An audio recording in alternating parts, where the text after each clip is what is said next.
Ma'am, the last few movies you did, first you did like, even malaki mo, like political drama, ano?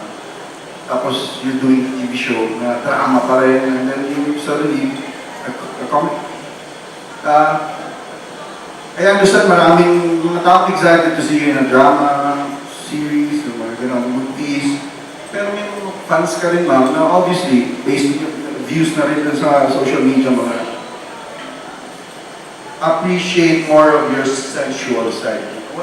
Are you doing away with this kind of films na? Wala na, ayaw mo na. Or nagkataon lang na ito yung sumunod na proyektong binigay sa'yo after doing drama, comedy naman. Wala mo na yung mga theory, wala mo na yung mga sexy. Siguro kasi hindi na rin tayo inaalaw sa mga sinihan gumawa ng mga ganong pelikula. So, But would you want to, kung sakali?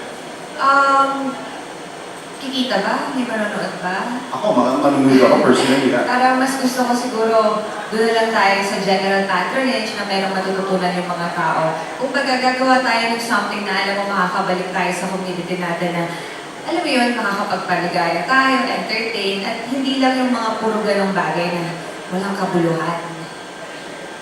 Maraming salamat, ma'am.